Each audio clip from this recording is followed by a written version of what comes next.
নাসিরনগর জামিয়া মাদানিয়া মাদ্রাসার সংবর্ধনা অনুষ্ঠানে এমপি এম এ হান্নান। শিক্ষার প্রসারে কওমি মাদ্রাসার ভূমিকা অনস্বীকার্য। এম এ মামুন প্রতিবেদক।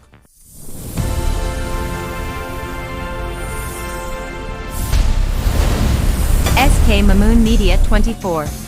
নাসিরনগরের ঐতিহ্যবাহী দ্বীনী শিক্ষা প্রতিষ্ঠান জামিয়া মাদানিয়া মাদ্রাসা কর্তৃক আয়োজিত এক বর্ণাঢ্য সংবর্ধনা অনুষ্ঠান সম্পন্ন হয়েছে। উক্ত অনুষ্ঠানে প্রধান অতিথি হিসেবে উপস্থিত ছিলেন স্থানীয় সংসদ সদস্য জনাব এম এ হান্নান। মাদ্রাসা প্রাঙ্গণে আয়োজিত এই অনুষ্ঠানে মাদ্রাসার শিক্ষক, শিক্ষার্থী এবং স্থানীয় গণ্যমান্য ব্যক্তিবর্গের পক্ষ থেকে নবনির্বাচিত সংসদ সদস্যকে উষ্ণ সংবর্ধনা জানানো হয়। অনুষ্ঠানে প্রধান অতিথির বক্তব্যে জনাব এম এ হান্নান বলেন, হযরত মাওলানা সাজিদুর রহমান সাহেব বাংলাদেশ হেফাজত ইসলামের মহাসচিব, এটা অনেক গর্বের বিষয়। আমি যতদূর জানি, আমি আরেকজন মানুষকে দেখেছিলাম। আমার দেখা এর আগে আমাদের এই নাসিরনগরে এই উপমহাদেশের যে দুইজন কৃতি সন্তান জন্মগ্রহণ করেছিলেন, এর মধ্যে আমাদের হযরত মাওলানা তাজুল ইসলাম সাহেব ছিলেন ফখরে বাঙ্গাল, ওনাকে আমি দেখি নাই। আরেকজন মানুষকে আমি ফখরে বাঙ্গালের মাদ্রাসা ছোটবেলা ওয়াজ করতে দেখেছি, হযরত মাওলানা আশরাফ আলী সাহেব। উনি বাংলাদেশ নেজাম ইসলাম সহ, হুজুর আরো ভালো জানতে পারবেন, হ্যাঁ, নিখিল পাকিস্তানের সাধারণ সম্পাদক এবং সভাপতি ছিলেন।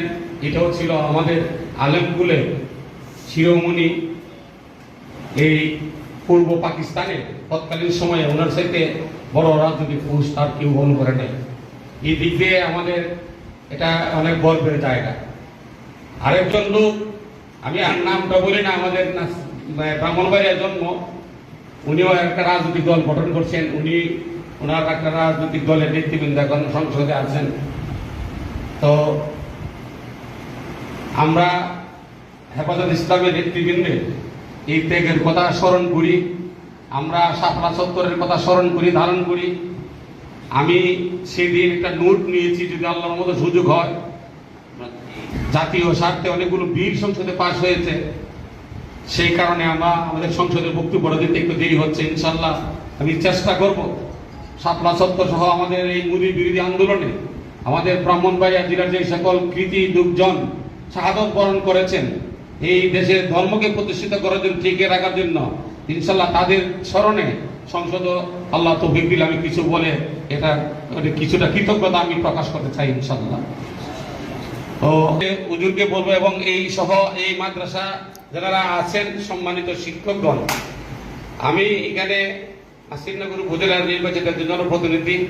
যেহেতু আপনারা আমার এই নাসিরনগর উপজেলার এই প্রতিষ্ঠান, আপনাদের প্রতিষ্ঠান এবং আপনাদের যে কোনো প্রয়োজনে আপনারা আমার সাথে নির্বিঘ্নে নির্দ্বিধা যে কোনো সময় যোগাযোগ করবেন। ইনশাল্লাহ আমি আপনাদের পাশে থাকার চেষ্টা করব।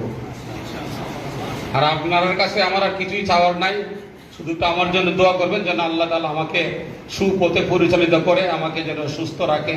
আমি যেন যে প্রতিশ্রুতি মানুষকে দিয়েছি এই নাসিরনগর উপজেলার মানুষের জন্য কোনো ভালো কিছু যেন করতে পারি, সেই দোয়া আমি আপনাদের সকলের কাছে কামনা করি। হুজুর আমার জন্য একটু খাস করে দোয়া করবেন, এই প্রত্যাশা রেখে আমি আমার সংক্ষিপ্ত বক্তব্য শেষ করছি। আসসালামু আলাইকুম ওয়া রাহমাতুল্লাহি ওয়া বারাকাতুহু।